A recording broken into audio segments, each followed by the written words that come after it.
Então, vamos abrir uma das imagens que a gente salvou, né? Dessas que estavam aí. Para abrir um arquivo no Photoshop, é bem interessante. Tem várias formas. A primeira é a mais comum pelo menu, né? File, Open, ok? Vai abrir uma janelinha e vocês vão procurar onde que está aquele arquivo, ok? Esse aí é a mais comum, ok?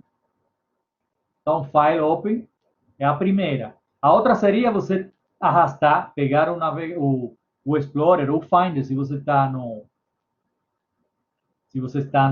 Mac, você seleciona e arrasta para dentro a sua imagem, ok? Arrasta para dentro a imagem. Essa é outra forma. E uma terceira é você dar um clique duplo nessa área aqui, no fundo da interface, na parte escura. Você dá um clique duplo, ele vai abrir a janelinha do Explorer ou do Finder e você pode procurar aqui, né, a imagem, ok? Então, vamos abrir aqui a nossa imagem. Então, tem essas três formas de vocês abrirem uma imagem, ok? Está todo mundo com essa imagem aberta?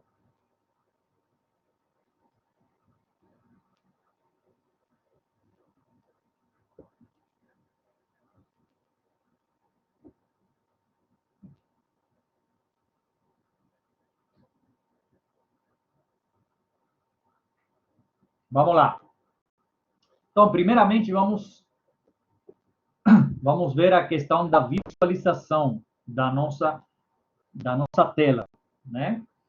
A visualização aqui no Photoshop funciona exatamente igual ao Illustrator, né? Então, aqui em View, vocês vão ver que vocês vão ter aqui os comandos, né? Exatamente iguais, né? Aos que a gente tem no Illustrator, né? Exceto esse aqui dos layers, né? Que a gente pode utilizar também como recurso de visualização. Mas, basicamente, o resto é a mesma coisa. Então, você tem o zoom in, que é para você se aproximar da imagem, zoom out, né? Para se afastar, ajustar a imagem à tela que você tem, né? O 100%, que digamos é o tamanho real da imagem, 200%, ok?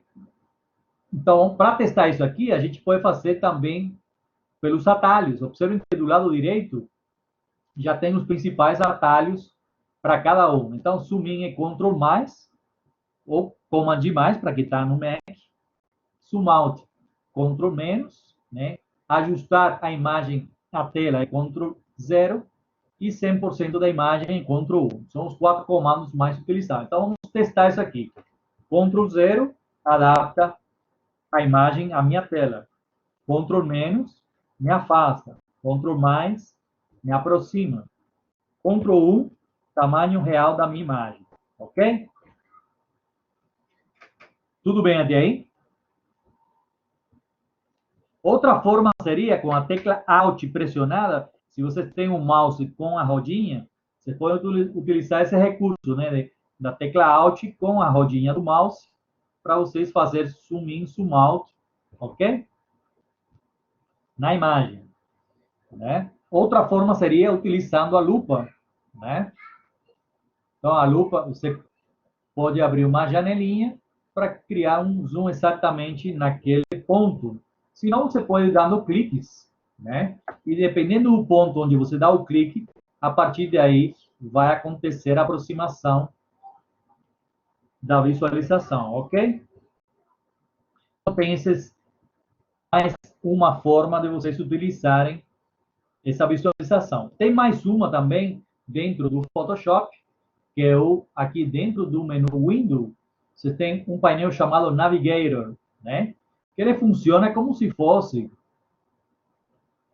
um pequeno mapinha, né? Vou deixar ele aqui ampliado. Observem que ele mostra como se fosse uma miniatura da imagem que você está trabalhando, né? E vocês podem fazer o zoom in, zoom out por aqui, pelo menu deslizante do Navigator. Observem que vocês podem também dar um clique aqui nos ícones do lado esquerdo ou direito, né? Ou simplesmente mudar a visualização por aqui. Quando você está num zoom muito avançado, observem que eu estou aqui em mais de 300%, né? Ele vai mostrar esse esqueminha aqui num retângulo vermelho, e a partir dele eu posso me deslocar e me movimentar dentro da superfície da minha imagem, né? Como se fosse aquele mapinha dos jogos, né, que coloca embaixo do videogame, para a pessoa saber o posicionamento, né, dos jogadores, é mais ou menos isso. Então dá para utilizar esse recurso também como ferramenta de movimentação dentro de uma aproximação visual muito acentuada, ok?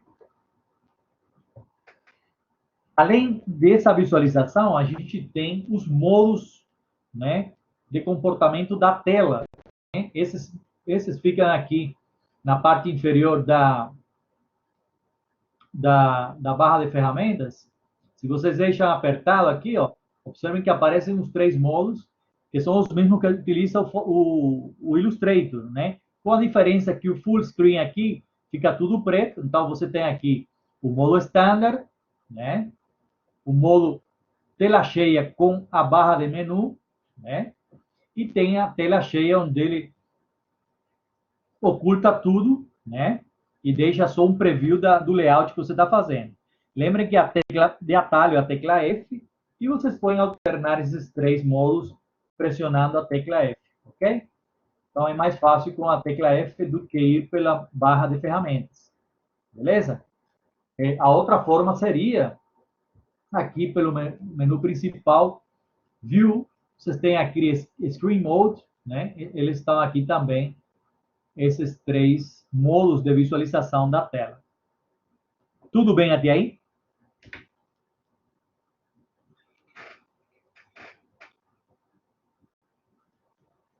Sim. Beleza. Agora eu vou dar uma geral aqui, vamos fazer um passeio geral pelas ferramentas do Photoshop, né? Eu vou estar explicando rapidamente cada uma delas. Vou colocar aqui para facilitar a visualização de vocês. Lembre que a barra de ferramentas, aqui nessas duas setinhas, você pode deixar ela numa coluna ou duas colunas, ok? Igualzinho ao Illustrator, que também tem essa possibilidade. Ok? Então, duas colunas, uma coluna. Aqui, no primeiro momento, temos a ferramenta de seleção. Observem, quando você deixa o cursor em cima dela, o Photoshop já mostra um pequeno vídeo tutorial, né, do que faz a ferramenta. Então, a ferramenta Move Tool é para isso, para você selecionar os objetos, né, dentro do seu layout e poder movimentar e transformar ele, né? Uma outra ferramenta que foi acrescentada dentro dessa ferramenta foi a ferramenta de Artwork, né? E vou estar ensinando rapidamente como é que se utiliza ela, né? Para isso, vamos criar um novo documento aqui. Vocês vão ver que é muito simples, muito prático, né? Vamos escolher como se a gente fosse trabalhar para web. Escolher aqui em web. E vou escolher esse primeiro formato aqui, né? Só que aqui vou deixar habilitado essa opção aqui de Artworks, tá vendo? E vou clicar em OK, né? Observem que interessante isso aqui. Lembra quando falei que essa ferramenta de Artwork trabalha como se fosse o Illustrator? Por quê? Porque aqui, no painel de camadas, né? Eu quero que vocês abram ele aqui em Windows Layers, né? As camadas, ele já abre aqui, tá vendo? O primeiro Artwork, como se fosse uma pastinha. E dentro dessa pastinha ele já cria uma camada aqui. Significa que, eu vou me afastar aqui, né? Eu posso ter mais de um árvore desse aqui. Tá vendo aqui embaixo? Eu posso criar mais uma. Deixa eu clicar aqui. Fica mais fácil aqui, ó. New árvore, tá vendo? Então eu posso clicar aqui e criar mais uma prancha, né? Ele já coloca uma ao lado da outra, né? E assim sucessivamente vocês podem ir criando várias pranchas, ok?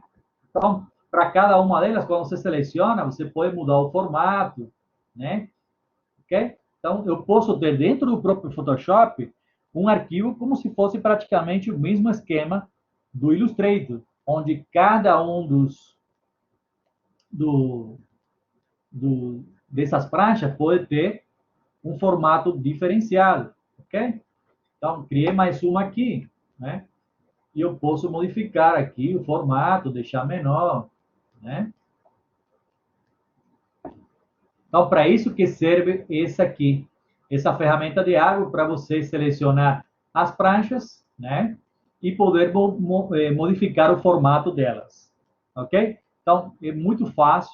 A outra vantagem é que você pode ter os elementos, né? Que você está trabalhando numa prancha, você pode facilmente utilizar nas outras, né? Sem ter que criar um arquivo novo, ok? Entenderam isso aí?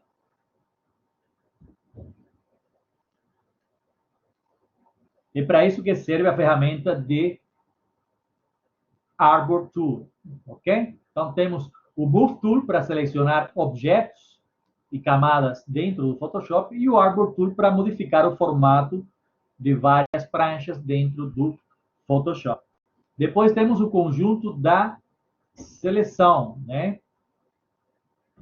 Se eu deixo o cursor aí, observem que o Photoshop vai mostrar um pequeno tutorial, né, do que faz a ferramenta. É uma ferramenta para seleção, né? Eu vou deixar aumentado aqui para facilitar a visualização de vocês, né? Dentro do conjunto de ferramentas de seleções, temos essas duas, né? A retangular e a elíptica. Eu vou ver, porque eu acho que aqui está...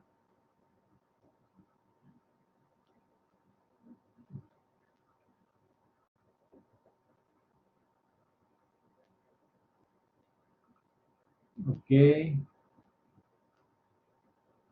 Observem. Ah, entendi.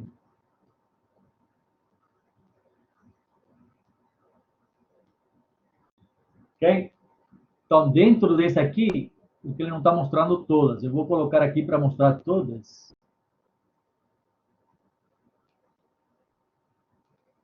Eu não sei por que não está mostrando todas as ferramentas.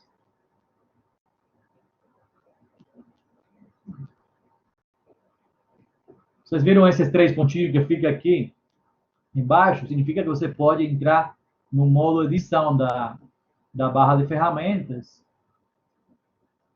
Aqui, ó. Vou habilitar todas para... Agora sim. Tá vendo? Estão faltando algumas ferramentas aí.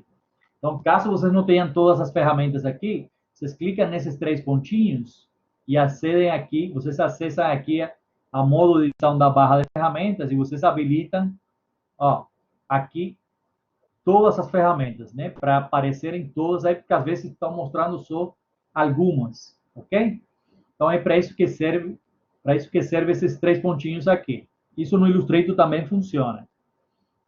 Então, dentro do conjunto de ferramentas de seleção, temos a ferramenta retangular, a circular, e essas duas é para quando você quer selecionar só uma linha de 1 pixel. Então, você seleciona esse aqui, dá um clique aqui, por exemplo, em qualquer ponto da imagem, ele vai selecionar só 1 pixel, né? Só uma linha de pixel da minha imagem, ok?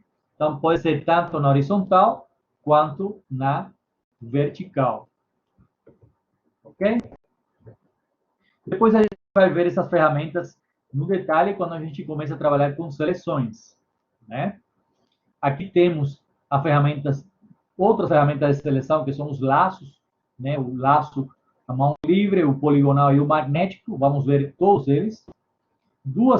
Mais três ferramentas de seleção muito importantes, sobretudo para recorte, que é a ferramenta de seleção de objetos, a ferramenta de seleção rápida e a varinha mágica, ok?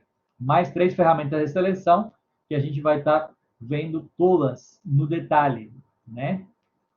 Temos essas ferramentas de corte que a gente vai trabalhar com elas hoje. Essas duas primeiras. A primeira é a Crop Tool, né? Para quem está com versões mais antigas, essas duas ferramentas, elas nas versões mais antigas, eu acho que até a versão CS6, elas estão na mesma ferramenta de corte, né? A partir da Adobe CC, eles separaram isso aqui, não sei se na CS6 ou na CC, eles separaram essas ferramentas e cada uma trabalha individualmente por separado, né? Hoje vamos ver... Na minha versão do CS6 aqui, ela tá separada, tá igual a sua aí. Ah, já está separada? Então é a TCC5. É. Já tá separada. É, aqui tem mais duas, que são esses estiletes aqui, esses Slice Tool. Isso aqui é para quem trabalha com web design, né? Você faz o seu layout da página que você vai trabalhar, né? Do seu site. E essas ferramentas, elas fatiam, elas fazem fatias, reconhecem todos os elementos da página, botões, menus, banners. E ele já, com isso aqui, você fatia tudo automaticamente e exporta separadamente para quem vai montar isso por programação, né, com o código HTML, etc., já tem todos os elementos separados. Então, é para isso que servem essas duas ferramentas de corte, ok? Tem esse Frame Tool que foi acrescentado no Adobe CC, né, uma ferramenta nova, bem interessante, para fazer máscara, para fazer basicamente como se fosse o Clip Mask do Illustrator, né? Vamos, tá vendo aí no vídeo tutorial? É muito simples, a gente vai estar trabalhando com isso também. Ferramenta bem prática. Aqui temos ferramentas utilitárias, né? Esses três conta-gota, que é para você copiar atributos de outros objetos, né? Pode ser de cor, né? Aqui embaixo temos outras ferramentas de utilidades. Essa reguinha a gente vai trabalhar com ela hoje. Vocês vão ver que não tem nada a ver com uma régua para medição, ela faz outra coisa. Tem esse Note Tool, que é para você deixar algum lembrete dentro do seu projeto, e esse Count Tool, que é para você contar, né? Quando você tem mais de um objeto e precisa fazer uma contagem de espaço, ele é bem útil nesse sentido. Aqui entramos já nas ferramentas de retoque, né? Quando a gente vai fazer tratamento de imagem e retoque de imagem, tem essas 5 ferramentas, a gente vai ver todas elas, né? Temos os pincéis, né, que basicamente trabalham bem similar ao Illustrator, com algumas peculiaridades que o Photoshop tem, né? Então, temos o pincel, o lápis e essas outras duas ferramentas de pincel. Esse aqui para você substituir uma cor por outra que você precise, e esse aqui para mesclar, né, tons dentro do seu trabalho de arte. Então, é bem interessante isso aqui. Depois a gente vai ver essas quatro ferramentas. Aqui mais ferramentas de efeitos, são esses dois carimbos, né? Até a versão, acho que CC5, CC6, só tinha os carimbos, o carimbo era o maior sucesso, mas depois foram acrescentadas essas ferramentas aqui, os band-aids, que, digamos, vieram para melhorar ainda mais os recursos dos carimbos, né? Vocês vão ver por quê. Aqui temos duas ferramentas de pincel, mas que são bem específicas. Esse History Brush Tool, que é para quando você faz um trabalho de pintura e você quer voltar a um momento anterior do seu projeto. E esse aqui para você converter uma imagem normal, uma foto, simular como se fosse um quadro, né? Uma pintura, com um estilo meio artístico, né? Então, esse aqui a gente vai ver também.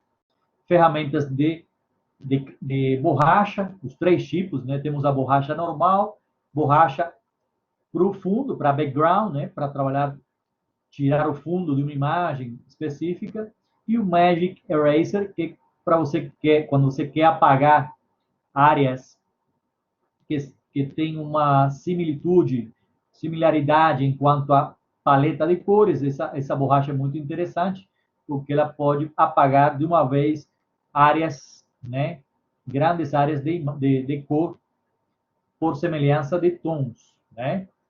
Temos as ferramentas de preenchimento, o gradiente, né, o balde e o balde 3D, né?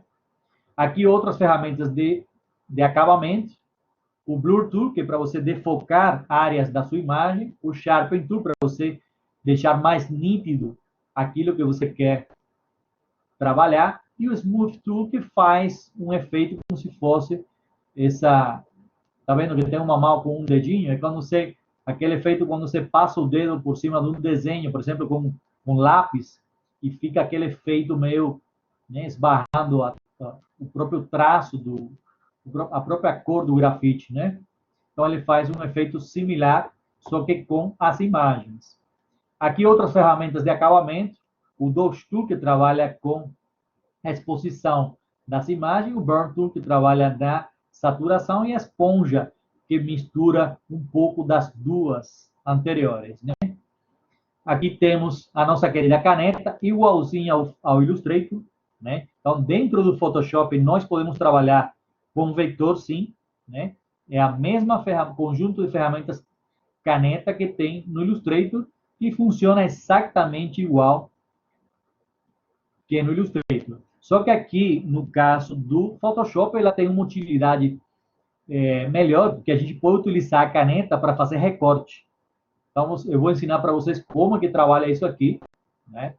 O uso da caneta para gerar vetores e que podem ser utilizados para recorte de imagem com muita precisão, né? As ferramentas de texto aqui, diferentemente do Illustrator, só temos duas ferramentas. A ferramenta de texto normal, texto vertical e duas que são as mesmas, só que para gerar máscaras de texto. A gente vai ver isso aqui, como é que funciona, ok? Temos aqui, depois, as mesmas ferramentas que tem no Illustrator para seleção de vetores, né? O Path Selection, que é para selecionar conjunto de vetores, quer dizer, um desenho ou vários desenhos. E aqui para o Direct Selection Tool, quando você quer fazer modificações dentro de um desenho, em uma ou mais de uma das partes, né? Nos segmentos, nos próprios pontos ancorados, ok? Então, são as duas ferramentas que vocês já conhecem do Illustrator, estão presentes aqui também no Photoshop. Depois temos as ferramentas de formas básicas, né? Que diferentemente do Illustrator, aqui tem 3 tipos de comportamento, né? Então, quando isso aqui a gente vai trabalhar mais para frente, mas eu já vou adiantando aqui, quando você seleciona uma delas, observem que no menu de controle aqui em cima, na parte superior esquerda, temos 3 opções de como inserir essa forma básica. Ela pode entrar como um shape, quer dizer, vai ser um vetor com preenchimento. Observem que já tem aqui uma cor e uma borda que eu posso acrescentar aqui, né? Se eu escolho um path, ele vai entrar, você vê que já não habilita aqui o preenchimento. Por quê? Porque você vai desenhar a forma só com o contorno vetorial, né? E uma terceira opção é quando você quer desenhar essa forma básica diretamente na sua tela, como se fosse um mapa de bits, quer dizer, como uma imagem, ok? Então, tem essas 3 modalidades dentro das formas básicas para a gente inserir ela, ok? Aqui temos 2 ferramentas que já vamos ver agora, né? O Hand Tool, que vocês já conhecem do Illustrator, que é para quando você está com uma visualização aproximada, você pode utilizar a mãozinha para se movimentar dentro da sua área de trabalho. Lembrem que o atalho da mão é a barra de espaço, tanto para Mac quanto para Windows, né? Então, esse aqui é para vocês se movimentarem dentro do Canvas, dentro da tela de trabalho. Vou entrar aqui nas preferências.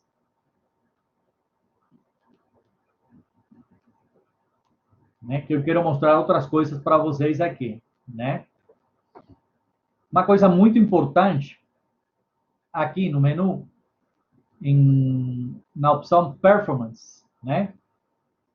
Vocês têm, tá vendo isso aqui? Quando vocês instalam um programa, isso aqui está em 20, né? Isso aqui, quando você instala o programa, está em 20 aqui. Que são o quê? Os estados do histórico, quer dizer, quanto Ctrl Z você pode fazer dentro do Photoshop, ok?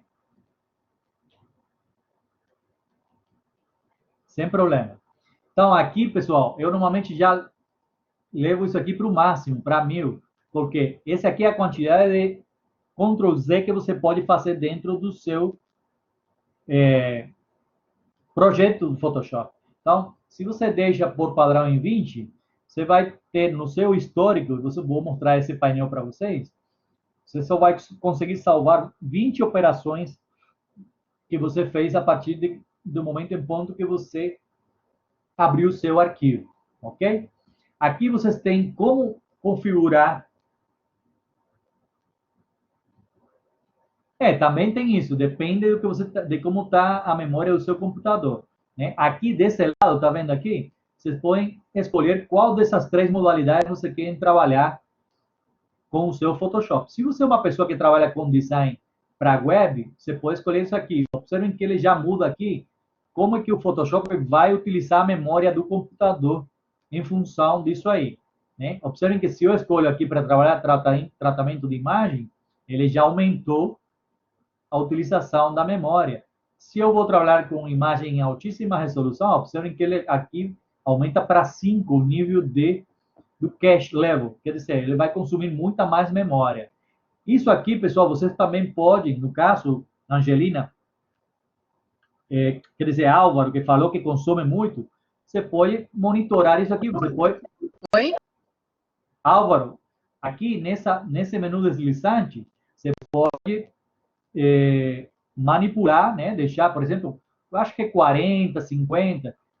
Por exemplo, nesse computador que eu estou trabalhando, eu não posso deixar muito alto isso aqui, porque senão ele vai consumir praticamente o 100% da minha memória, né? Então, aqui observe que ele está ocupando 44% da memória do computador, né? Então, é bom deixar 40, 50. Se você quer trabalhar com outros programas paralelamente, do Office, do próprio Illustrator, é bom monitorar isso aqui, né? Porque se seu computador não tem uma memória alta, né, ele pode ficar muito lento, ok? Então, eu normalmente deixo entre 40, 50, ok? Que é um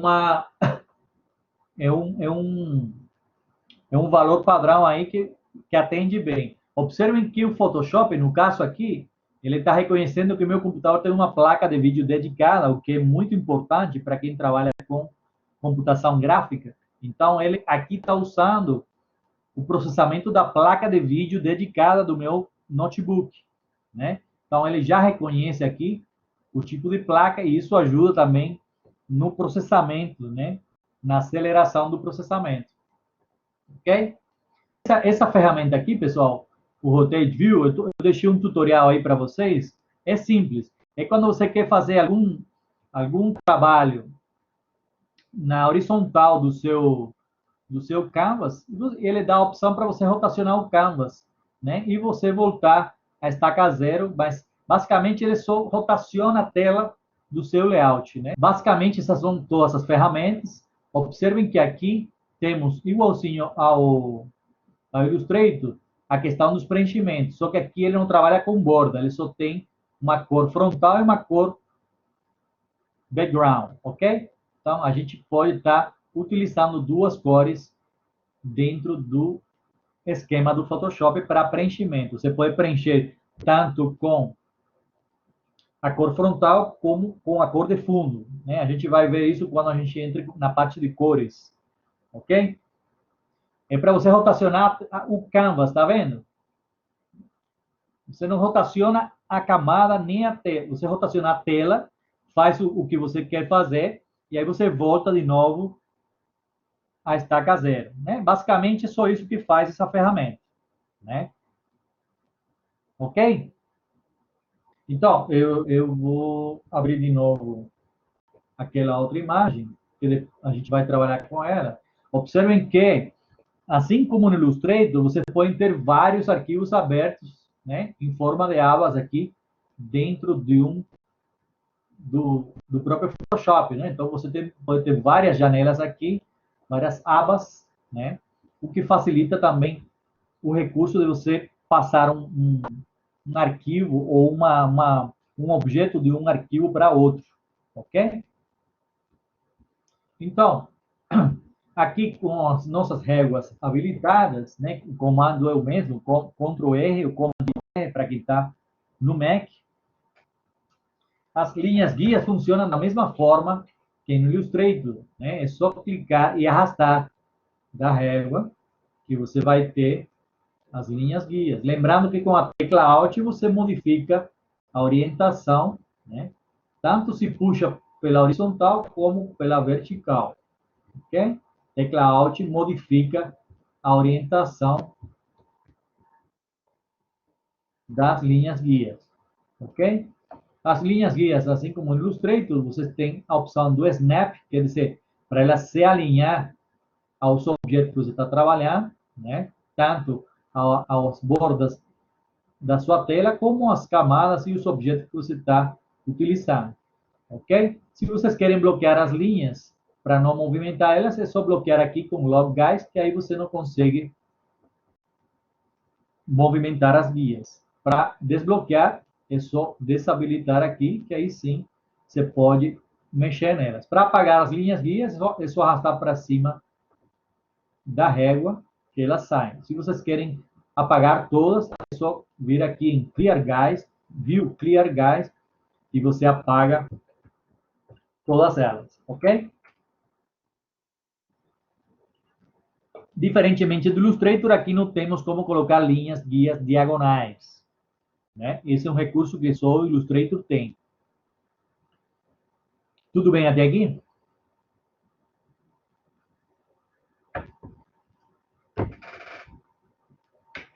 Beleza, prof. Então, vamos lá. Vamos entrar já, ir entrando na questão de trabalhar aqui com o nosso Canvas, né? Uma coisa interessante que tem no Photoshop, por exemplo, é que na hora de você criar, se você quer criar um arquivo para impressão, ele não tem o recurso de sangria, né? Como tem no próprio Illustrator, que facilmente você já escolhe o botão de Document Setup e você acrescenta a sua sangria para cada prancha. Aqui não. Então, se vocês querem acrescentar uma sangria, a gente tem que fazer uma gambiarra utilizando o recurso do Canvas, quer dizer, o tamanho da tela. Então, já vou ensinar para vocês como utilizar isso aqui. Ok? Então, se vocês querem criar uma sangria para esse documento aqui, então o que vocês fazem para isso? Eu normalmente deixo as linhas guias aqui já na borda da minha tela. Estou ensinando já um recurso para o dia a dia, tá? Eu deixo aqui as minhas linhas guias nos cantos do meu canvas, ok? Delimitando o limite da minha página e vou entrar aqui em Image Canvas Size, ok? Vai aparecer essa janelinha aqui. Vou deixar um pouquinho maior para vocês verem aí. Então, observem que, automaticamente, quando eu abro essa janela de Canvas, né, o programa já reconhece qual o tamanho, o peso do arquivo, né, quantos megabytes tem, e esse aqui é o tamanho real em pixels dessa imagem, né, que ele já coloca aqui, largura e altura. E aqui embaixo eu tenho aqui esse croquis, esse esqueminha, que vocês já conhecem, que digamos que é uma referência do centro da minha tela, e os pontos para os quais eu posso referenciar a manipulação desse canvas, né? Então, se eu quero acrescentar uma sangria, uma suposta sangria no meu layout no Photoshop, o que eu vou fazer? Eu vou deixar esse ponto no centro aqui, como referência, né? Vou escolher aqui a opção de centímetros, né? Observem que ele já coloca a altura e largura e altura do meu canvas, né? E para acrescentar a sangria, o que eu faço? Vou clicar aqui em Relative para ele zerar isso aqui e ficar mais fácil, né, acrescentar o valor da sangria. Então, se eu quero 5 milímetros de cada lado, eu vou acrescentar 1 centímetro para cima e para baixo, né, na largura, e outro na altura. Então, esse centímetro vai ser dividido 5 para cima e 5 para baixo, milímetros. Ok? Entendido isso aí? Sim. Beleza. Entendido. E aqui vocês escolhem, né? No caso, eu estou trabalhando com imagem, mas isso seria feito, claro, com um documento novo, zerado. Eu estou trabalhando com uma imagem, mas o recurso é o mesmo, né? Aqui eu posso escolher qual vai ser a cor dessa sangria que vai aparecer. Eu vou deixar branco, né? O preto. Vou deixar preto para que fique mais, digamos, integrado com essa imagem que eu tenho aqui. Aí é só clicar em OK. Observem que eu já tenho a minha sangria aqui de 5 milímetros, né? Criada. Lembre que para fazer isso, você tem que ter as linhas guias desbloqueadas. Depois que você cria a sangria, aí sim você pode bloquear elas, porque senão ele vai movimentar as linhas guias. Então, esse procedimento que eu ensinei para vocês, faça ele com as linhas guias desbloqueadas inicialmente, e depois que você acrescentou esse valor no Canvas, aí você bloqueia elas, aí você pode continuar trabalhando dentro do seu layout, ok? Uma coisa importante que eu já tinha falado para vocês nas preferências é o nosso painel de histórico, né? Esse painel de histórico aqui, ele armazena todos os procedimentos que vocês fizeram desde que o arquivo foi aberto, né? Então, vou ampliar aqui para vocês verem. Observem que aqui está, ó, o primeiro momento que eu abri o arquivo, e na medida que eu vou clicando, ele vai reconhecendo todo o passo a passo que eu fiz dentro do meu projeto. Então, essa é uma coisa muito útil, porque às vezes você quer voltar num ponto específico do seu projeto, então aqui você tem todo o registro do que você fez ao longo do seu trabalho, desde o momento em ponto que você abriu o arquivo, ok? Lembra quando nas configurações das preferências eu falei para aumentar de 20 para o máximo, que é 1000? Por quê? Porque, por padrão, ele vai armazenar aqui somente 20 operações feitas dentro do seu arquivo, né? Se você deixa 20 lá nas preferências, ele não vai armazenar aqui mais do que isso. Por isso que eu deixei 1000 para ele ter todo o registro, né, de todo o passo a passo que eu fiz com o meu arquivo desde que ele foi aberto. Ok? Eu vou deixar ele aqui do lado. É sempre muito útil trabalhar com ele, ok? Agora, vamos voltar a essa operação do Canvas para ensinar para vocês como utilizar ela, né? Eu já ensinei como acrescentar uma sangria utilizando esse recurso. Agora vamos ver como utilizar ela para ampliar a nossa tela da imagem, tanto de um lado para o outro, né? Em qualquer, tanto na largura ou na altura, para vocês verem como é muito útil esse recurso. Então, vamos supor que eu quero aqui ampliar essa imagem para o lado esquerdo, né? Para eu ter mais uma opção de trabalhar, né? Com a minha imagem, acrescentando mais espaço nela para poder trabalhar. Utilizando esse recurso, vamos voltar aqui a Image Canvas Size, né? Então, ao invés de deixar aqui a referência no centro, vou deixar aqui em centímetros para facilitar. Então, já sei que eu tenho 17 uns trocados aqui por 26, e eu quero ampliar essa imagem para o lado esquerdo aqui, né? Então, o meu ponto de referência tem que ser esse aqui. Quer dizer que a partir desse ponto aqui da minha imagem, né? Isso que significa esse pontinho aqui. A partir desse ponto aqui, eu vou ampliar a imagem para o lado esquerdo aqui. Tá vendo a setinha apontando para cá? Então, significa que eu vou tomar como referência esse ponto central aqui do lado direito, na vertical, e vou ampliar essa imagem para cá no valor que eu especificar aqui em cima. Já sei que está com 17, eu vou zerar aqui e vou aumentar 17 centímetros para o lado esquerdo, para fazer como se fosse o dobro, né, da largura. E vou deixar o fundo com uma cor, né? Vou escolher uma cor aqui. Eu posso escolher uma cor específica, vou escolher a cor aqui. Tá vendo que quando você entra aqui na opção de escolher a cor, aparece um conta-gotas e você pode escolher a cor similar ao fundo que você tem, né? Eu vou escolher essa cor aqui do fundo, que parece um preto, mas observem que não chega a ser um preto, né? E vou dar OK. Agora é só clicar em OK, que já a minha imagem ela amplia desse lado. É claro que aqui dá uma diferença, porque esse fundo, né, ele não é chapado 100%, né? Mas isso depois a gente pode corrigir facilmente. Eu vou ensinar para vocês como fazer isso aí, né? Ok? Então, essa é uma opção utilizando o Canvas, né? Então, aqui eu já posso entrar com texto, com outra arte aqui, aproveitando a imagem que eu tenho do lado direito, ok?